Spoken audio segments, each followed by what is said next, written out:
YCP బహిష్కృత నేత MLC Duvvada Srinivasarao YCP పార్టీని suspend అయినా ఇంకా వైసీపీ పార్టీ కోసం ఆయన చేసిన పోరాటాలు కేసులు ఇంకా వెంటాడుతూనే ఉన్నాయి.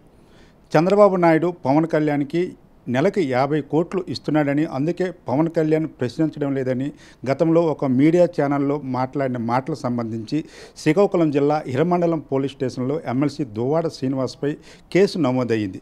ఈ నేపథ్యంలో ఈరోజు పోలీసులు కూడా వచ్చి నోటీస్ ఇవ్వడం అయితే జరిగింది. అది దీనికి సంబంధించి మనతో పాటు ఎమ్మెల్సీ దువ్వాడ శ్రీనివాస్ ఉన్నాడు, ఆయనతో మాట్లాడదాం.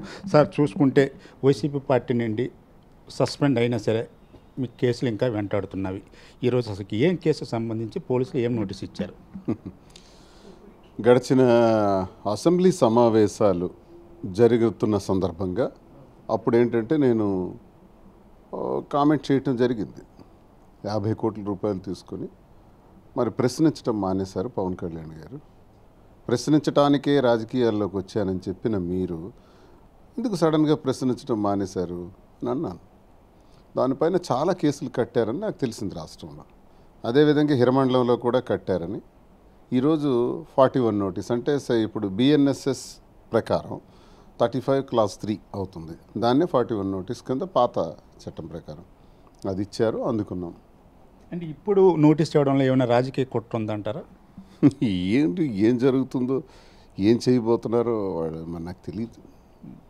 కాకపోతే నోటీస్ ఇచ్చారు, తీసుకున్నాం. అంటే గతంలో మీకు వైసీపీ పార్టీ సపోర్ట్ ఉండేది, లీగల్గా ఏదొచ్చినా లీగల్ టీం ఉండేది. ఇప్పుడు ఎమ్మెల్సీ దువ్వాడ శ్రీనివాస్కు ఎటువంటి పార్టీ సపోర్ట్ లేదు. ఏ విధంగా ఈ కేసును ఫేస్ చేస్తారు? నాకు ఇప్పటికే గడిచిన రాజకీయాల్లో పవర్ ప్లాంట్ ఉద్యమాలు చేసేటప్పుడు నా మీద మర్డర్ కేసులు కూడా పెట్టారు, 307 కూడా పెట్టారు. 18 కేసులు నాకు పవర్ ప్లాంట్ ఉద్యమాల వల్ల 15 కేసులు నా మీద నమోదయ్యాయి. అప్పుడు నేనే పార్టీలో లేను. అవి నేను ఫేస్ చేయగలిగాను కదా. ఇప్పుడు ఆ కేసులన్నీ కోర్టులలో చాలా వరకు పోయినాయి ప్రజా ఉద్యమాలకు సంబంధించి. ఇది కూడా నేనేమి దోచేసింది, దోపిడీ చేసింది, అక్రమాలు చేసింది, భూ కబ్జాలు చేసింది, లంచాలు తీసుకునేది, అధికార దుర్వినియోగం చేసినటువంటి కేసు కాదు ఇది. ప్రతిపక్షానికి చెందిన వ్యక్తిగా ఒక మాట అన్నానని నా మీద పెట్టినటువంటి కేసు. ఇప్పటికి కూడా నా మీద అటువంటి కేసులు లేవు. అంటే ఈ ప్రభుత్వంలో కూడా నా మీద కేసులు పెట్టడానికి నేను ఎక్కడా తప్పు చేయలేదు నా రాజకీయ జీవితంలో అనడానికి ఇదే నిదర్శనం.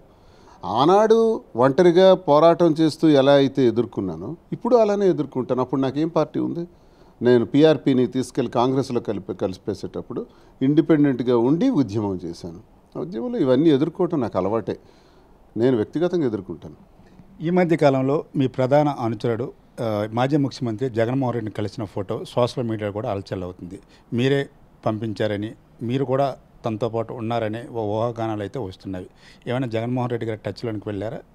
ఎవరు ప్రధాన అనుచరుడు? ఎవరు? నాకు నాకు చాలామంది నా ఆత్మీయులు, అభిమానులు ఉన్నారు.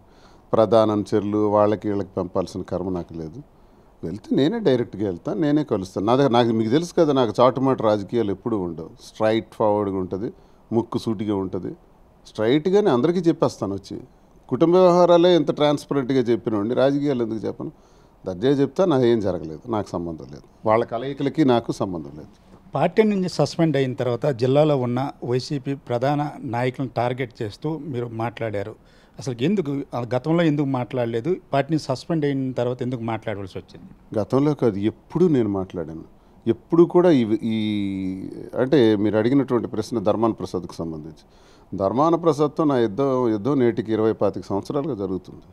కాంగ్రెస్ పార్టీలో నేను ఉండేటప్పుడు గొర్రె హరిబాబు నాయుడు ఎన్నికకు సంబంధించి, ఆ ఎన్నికలో ఆయన గెలుపుకు సంబంధించి నేనే కారణం అని చెప్పి నన్ను సస్పెండ్ చేయించాడు 2007లో. అప్పుడు నేను పాదయాత్ర చేస్తూ రాజీనామా చేసేసి వైస్ చైర్మన్కి పాదయాత్ర చేశాను. గ్రాండ్ సక్సెస్ అయింది 2007లో.